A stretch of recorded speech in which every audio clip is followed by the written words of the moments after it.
The Battle of Torrance's Tavern was a minor engagement of the American Revolutionary War that took place in what was the western portion of Rowan County, North Carolina, approximately 10 miles east of the Catawba River near modern-day Mooresville in Iredell County. Torrance's Tavern was a part of the larger Southern campaign of the American Revolution, which, by 1780 to 1781 involved a series of clashes between the British Army and Loyalist militia and the Continental Army and Patriot militia in the Piedmont region of North and South Carolina. The engagement took place on either February 1 or February 2, 1781, immediately following the Battle of Cowan's Ford, and resulted in a victory for British cavalry units under the command of Colonel Bannister Tarleton. The British victory served to demoralize Patriot supporters in western North Carolina, and forced General Nathanael Greene, commander of the Continental Army in the Southern Theater, to withdraw his forces further east.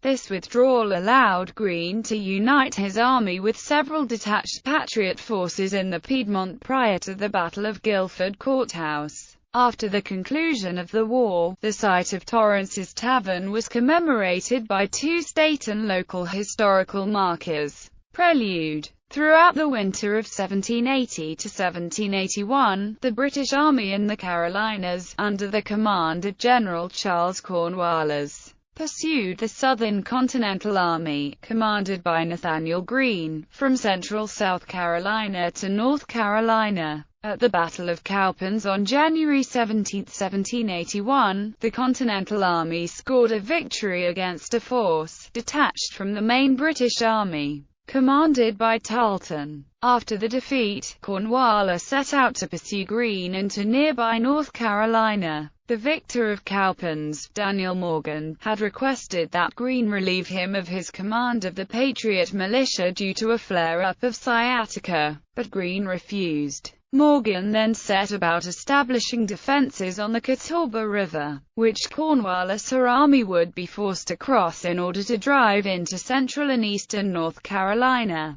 Defensive positions were established at every ford on the river in that state in expectation of the British assault. By January 30, Morgan had received word that the British were indeed preparing to cross the river. On January 31, 1781, Greene and Morgan left the Catawba River defenses in the hands of Militia General William Lee Davidson, and rode towards Salisbury to establish a rallying point. The Continental force crossed the Catawba River ahead of Cornwallis' army, and followed Davidson and Morgan to the rallying point. At Cowan's Ford on February 1, 1781, a force of Patriot militia commanded directly by Davidson held back the British Army for a period of time, and slowed their crossing of the Catawba River. Davidson's militia inflicted numerous casualties before withdrawing towards the rally point. Davidson was killed in the battle at the ford, leaving the surviving militia temporarily without effective strategic command. Battle and aftermath. Date of the engagement. Confusion exists over the exact date of the Battle of Torrance's Tavern. Official North Carolina historical sources often cite February 2 as the date, but Tarleton's memoirs indicate that the engagement occurred at 2 o'clock in the afternoon of February 1.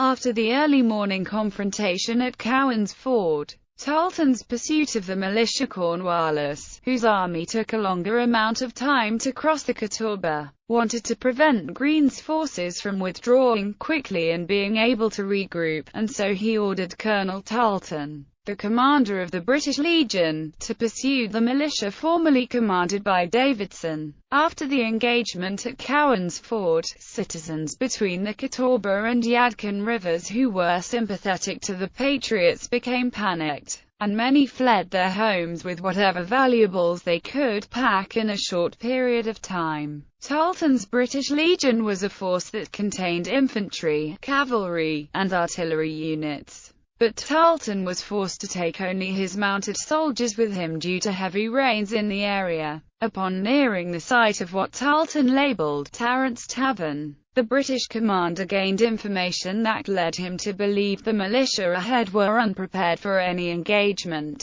and were waiting on reinforcements from Mecklenburg and Rowan County militias. At the time of the battle, Torrance's Tavern sat on a roadway that ran from Beatty's and Cowan's fords on the Catawba directly to Salisbury. Additionally, the same rain that forced Tarleton to shed his foot soldiers had rendered much of the militia's gunpowder supply useless. Refugees with Patriots sympathies who had fled in advance of Cornwallis' army had also used Torrance's Tavern as a rendezvous point, and a large number of both militiamen and refugees consumed alcohol from the tavern's stores. Assault of the British Legion. Despite lacking support from Cornwallis' main army, Tarleton's cavalry struck immediately upon arriving at the scene, charging into the militia's makeshift camp. At the first sign of the British approach, the Patriots attempted to organize a defense under the ad hoc command of Captain Nathaniel M. Martin, who tried to rally the militia to a line behind a nearby rail fence. There is also evidence that Cole, Thomas Farmer and some 300 militia were stationed at the tavern as a secondary defensive line. Tarleton claimed to have led the charge by reminding his cavalrymen to remember the cowpens.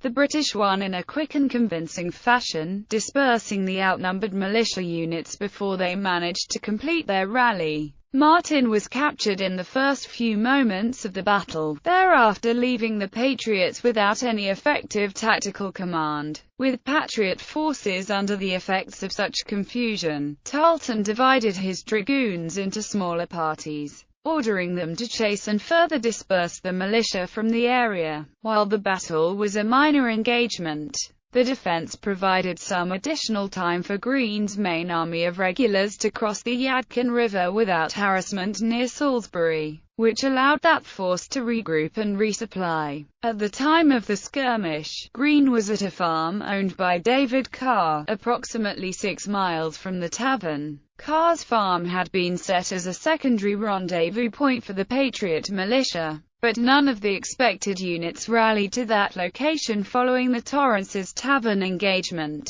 Upon reaching Salisbury after the loss, and finding nearly 1,700 stands of muskets rusted and in useless condition, Greene reportedly exclaimed, "These are the happy effects of defending the country with militia from which the good Lord deliver us." The tavern that stood at the location of the battle was burnt to the ground the day after the engagement by the main British army, as it had been operated by the widow of a Patriot militiaman killed at the Battle of Ramsaw's Mill. Legacy. The battle's impact on the American Revolutionary War in the Southern Theater was minor, but the failure of Patriot militia to significantly stall Cornwallis at Cowan's Ford in Torrance's Tavern caused Greene to hasten his retreat towards his ultimate goal, Guilford Courthouse, where he determined to rendezvous with a detached force under the command of Isaac Huger. The total impact of Torrance's Tavern alone, however, has been rated as especially minor, since the Continental Army force commanded by Greene managed to escape Cornwallis or advance regardless of the short engagement's outcome, and given the more substantial delay to the British caused by the defense at Cowan's Ford the previous day. John Buchanan, an American historian and archivist, postulated that at most, Torrance's Tavern discouraged further militia turnout among North Carolinians of fighting age, noting, however, that turnout had previously been very low in that state.